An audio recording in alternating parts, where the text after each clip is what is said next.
Hello everyone, I'm Ambika Raina, All India Rank 164 in UPSC Civil Services Examination 2022। ये मेरा तीसरा attempt था और तीनों बार ही मैं प्रीलिम्स पास कर पाई थी। तो आज इस वीडियो में मैं आपको बताने वाली हूँ कि कैसे मेरी स्ट्रैटेजी रही, क्या क्या मेरे सोर्सेज थे, कैसे मैंने प्रैक्टिस किया and eventually how was I able to pass prelims all 3 times. इस वीडियो को मैं 4 पार्ट्स में डिवाइड करूंगी। पहली चीज़ है स्टैटिक की क्या प्रिपरेशन रहनी चाहिए, क्या बेसिक बुक्स आप फॉलो कर सकते हैं और क्या टाइमलाइन रहेगी इसकी। दूसरी चीज़ है करंट अफेयर्स कैसे प्रिपेयर करना है। तीसरी चीज़ है प्रीवियस ईयर्स क्वेश्चंस जो कि PYQs रहते हैं उनको कैसे यूटिलाइज कर सकते हैं। और लास्टली मॉक्स कैसे लगाने हैं, कितने लगाने हैं, उनको एनालाइज कैसे करना है। तो शुरू करते हैं first of all static section से। अभी ऑलमोस्ट 6 मंथ्स बचे हैं प्रीलिम्स एग्जामिनेशन 2024 के लिए। सो मैं आपको टाइमलाइन रफली अभी से लेकर मई तक की बताऊंगी, कैसे आप दिसंबर से लेकर मई तक डिवाइड कर सकते हैं time. So from December till February you should be able to finish your basic books of static so that you are able to start revising them. How I did it was कि दिसंबर में जैसे ही मैं कोई भी subject पढ़ना शुरू कर रही थी तो मैं उसका एक छोटा सेक्शनल मॉक लगाती थी so that I can see कि मैं कहाँ स्टैंड करती हूँ। एट दिस पॉइंट अगर आप प्रीलिम्स दे रहे हैं 2024 के, तो मैं अज्यूम कर रही हूँ कि आपने एक बार तो सारी बेसिक बुक्स पढ़ी होंगी, तो आपकी ओवरऑल एक अंडरस्टैंडिंग होगी और आप एक मॉक लगा सकते हैं सेक्शनल का। इससे निराश नहीं होना है। जो मैंने पहली बार पॉलिटी का मॉक लगाया था लक्ष्मीकांत पढ़ने के बाद, उसमें मेरे शायद ही कुछ 25 मार्क्स आए थे, तो मैं काफ़ी सैड हुई थी। बट ये पॉइंट नहीं है। अभी इस समय पे अगर आप मॉक लगा रहे हैं, उसका पॉइंट है ये समझना कि क्या आपकी कमी है प्रिपरेशन में, कहाँ आपको ज़्यादा ध्यान देना है, कौन सी आपकी स्ट्रेंथ्स हैं, वीकनेसेस हैं एंड कैसे इसको ओवरकम करना है। सो बिल्कुल भी निराश नहीं होइए, इनको मॉक्स को अच्छे से यूटिलाइज करिए। सो इन दिसंबर मैंने कैसे प्रिपेयर किया था, दिसंबर मैंने महीना रखा था पॉलिटी और मॉडर्न हिस्ट्री के लिए, क्योंकि इसका काफ़ी वेटेज होता है और इसकी बेसिक बुक्स बहुत ही सफिशेंट रहती हैं फॉर प्रीलिम्स। पॉलिटी के लिए मैंने 2 हफ्ते रखे for Laxmikanth and for modern history I studied from Spectrum, again 2 weeks for that. So पहले हफ्ते में ही अगर आप एक सेक्शनल मॉक लगाएंगे और फिर आप पढ़ाई करेंगे, फिर हफ्ते के एंड में एक और सेक्शनल मॉक लगा के आप देख सकते हैं कि आपकी प्रोग्रेस कैसी है, क्या आप उस पॉइंट ऑफ व्यू से उस बुक को पढ़ रहे हैं जिस पॉइंट ऑफ व्यू से प्रीलिम्स में क्वेश्चंस आते हैं या नहीं। तो आपको नॉलेज गेन करने के लिए सिर्फ बुक्स नहीं पढ़नी, आपको इस पर्सपेक्टिव से बुक पढ़नी है कि उसके कैसे सवाल बनेंगे और आप कैसे उनको सॉल्व कर सकते हैं। देन जनवरी में मैंने इकोनॉमिक्स पढ़ा था, मेरे खुद के नोट्स बनाए थे मैंने मृणाल सर के लेक्चर्स से, एंड मैंने मैप्स पढ़ लिए थे बहुत सारे ज्योग्राफी के along with my notes of NCERT। In case आप जनवरी में इकोनॉमिक्स को अच्छे से पढ़ पाते हैं तो आपको एक बेस बन जाता है सो दैट फरवरी में जब बजट और इकोनॉमिक्स सर्वे आएगा आप उसको ढंग से पढ़ सकते हैं, समझ सकते हैं, अप्लाई कर सकते हैं अपने आंसर्स में।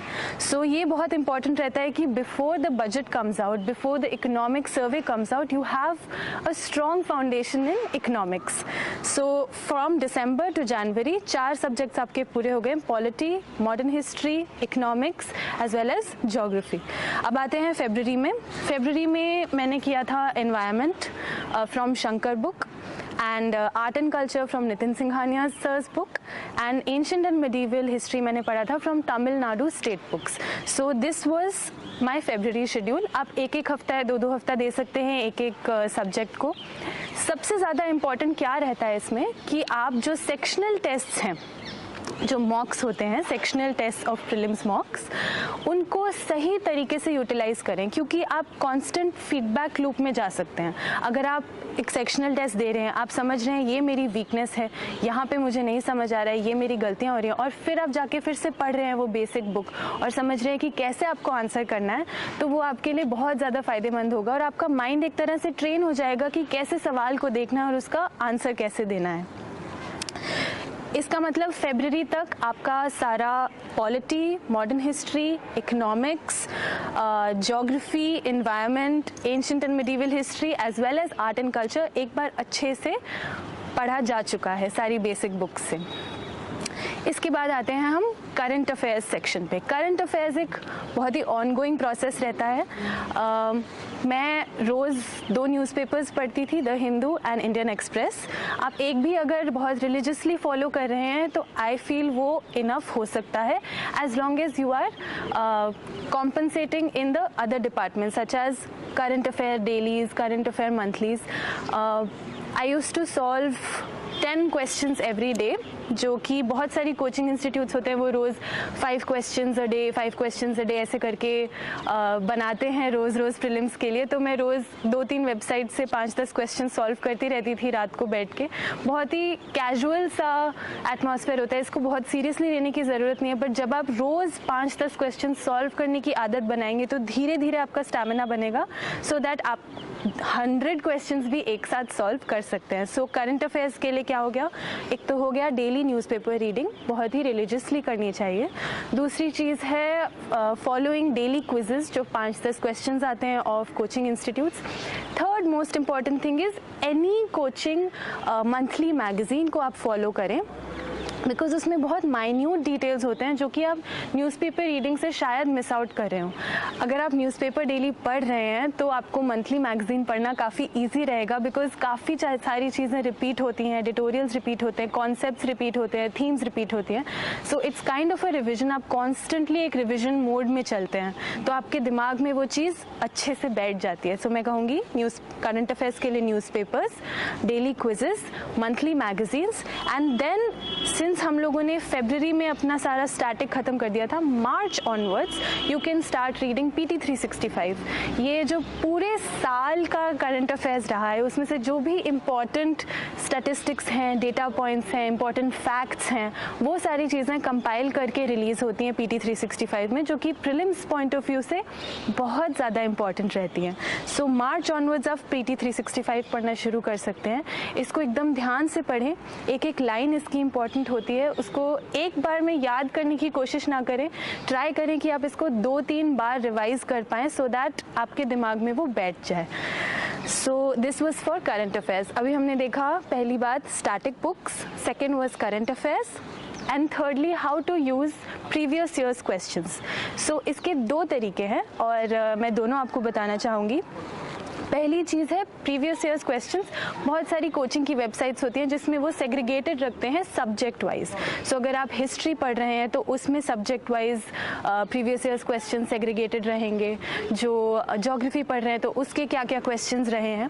तो पहले सबसे मार्च के महीने में मैं subject wise previous years questions देखना शुरू कर देती थी और उसके बेसिस पे अपना प्रिपरेशन और फाइन ट्यून करती रहती थी। जहाँ पे मुझे रिवीजन की ज़रूरत है वहाँ रिवाइज करती थी, जहाँ पे मुझे और पढ़ने की ज़रूरत है, कंटेंट डेवलप करने की ज़रूरत है, वहाँ पे कंटेंट डेवलप करती थी।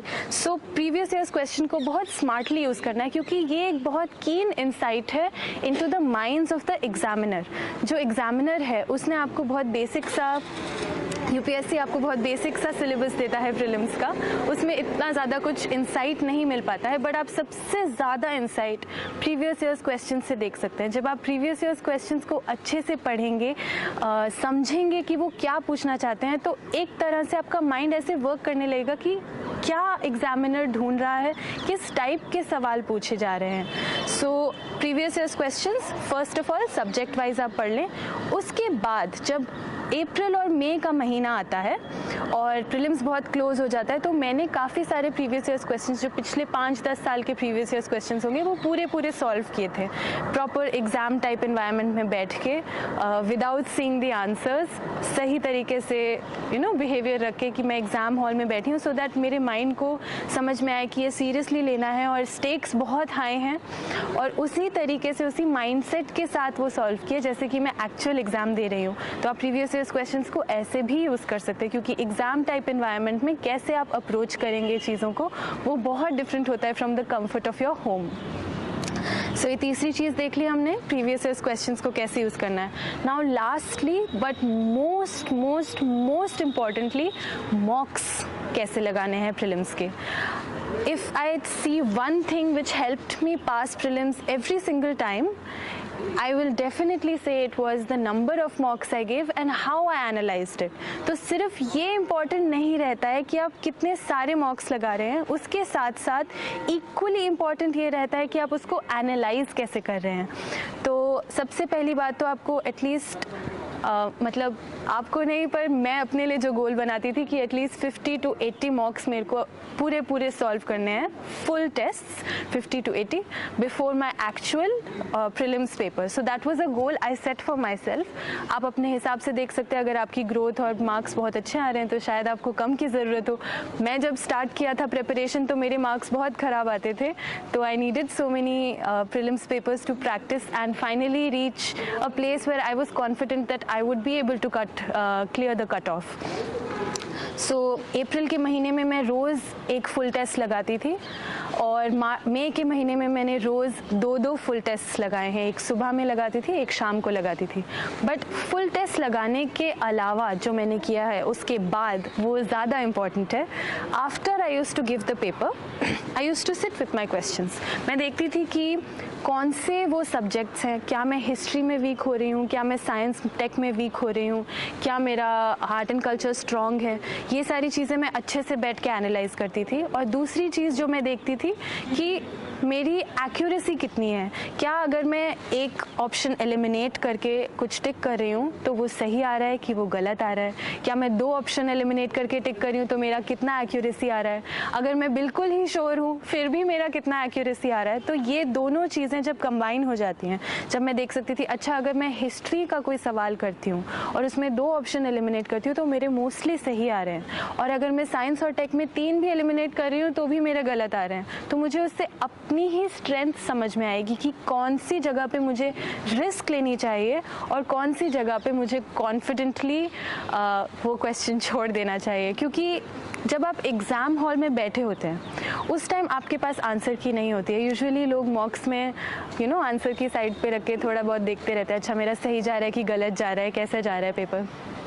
बट एग्ज़ाम हॉल के अंदर आपको इतनी अनसर्टेनिटी होती है और आपकी स्टेक्स इतनी हाई होती हैं कि टेंशन बहुत ज़्यादा हो जाती है। उस समय में समझ नहीं आता कि रिस्क कहाँ लेनी चाहिए और कहाँ केयरफुली प्रोसीड करना चाहिए, कहाँ एलिमिनेशन यूज़ करना चाहिए, कहाँ नहीं करना चाहिए। तो उसको काउंटर करने के लिए मैंने ऐसे एनालाइज किया था ताकि मुझे पता चले अच्छा अगर इस सेक्शन ऑफ द सिलेबस से क्वेश्चन आया है तो क्या ये मेरी स्ट्रेंथ है, क्या मुझे कैलकुलेटेड और कॉन्फिडेंट रिस्क लेना चाहिए, क्या मुझे नहीं लेना चाहिए, कितने मैं क्वेश्चंस अटेम्प्ट कर रही हूँ, कितने क्वेश्चंस मुझे अटेम्प्ट नहीं करने चाहिए। ये सारी चीज़ें आपको मॉक्स से ही आएंगी। अगर आप रोज़ मॉक्स लगा रहे हैं तो आपका माइंड एक तरह से ट्रेन हो जाता है, जैसे कि मैंने पहले बोला था एक मेमोरी टाइप की बन जाती है आपके माइंड में कि किस तरह से ये चीज़ को टैकल करना है। तो उससे आपका कॉन्फिडेंस भी बढ़ेगा, आप एग्ज़ाम हॉल में उतने ज़्यादा नर्वस भी नहीं होंगे क्योंकि आपको पता है कि आपने पहले 100 मॉक लगाए हुए हैं और उसमें आपके अगर कट ऑफ क्लियर हो रहे हैं तो एक लेवल ऑफ कॉन्फिडेंस आ जाता है जो कि बहुत ही नेसेसरी है इस पेपर में। लोगों को बहुत कुछ आता है, वो कट ऑफ क्लियर भी कर रहे होते हैं, बट कॉन्फिडेंस की कमी की वजह से उस दिन वो नर्वस हो जाते हैं और वो परफॉर्म नहीं कर पाते हैं। तो आप ये चीज़ ज़रूर दिमाग में रखें कि सबसे ज़्यादा इम्पॉर्टेंट है माइंडफुलनेस, कंसंट्रेशन और आपका अपने ऊपर भरोसा। आपको अपने ऊपर भरोसा रखना है, आपको डरना नहीं है, आपको सहम नहीं जाना है। जब आपकी तैयारी पूरी है, आप पूरे अभी से 6 महीने हैं ऑलमोस्ट, अभी से आप लग जाइए, जुट जाइए, अच्छे से तैयारी कीजिए और लास्ट डे पे जाके जब आप एग्ज़ाम हॉल में बैठेंगे ज़रूर ऐसे सोचिए कि मैंने अपना पूरा बेस्ट दिया है, अब जो होगा वो देखा जाएगा। क्योंकि प्रीलिम्स बहुत ही अनप्रेडिक्टेबल पेपर बनता जा रहा है, हर साल और ज़्यादा अनप्रेडिक्टेबल होता जा रहा है। सो आप सिर्फ अपनी तरफ से अपनी तैयारी पूरी रख सकते हैं, बाकी सब पे आपका कंट्रोल नहीं है। So control the controllables and all the best.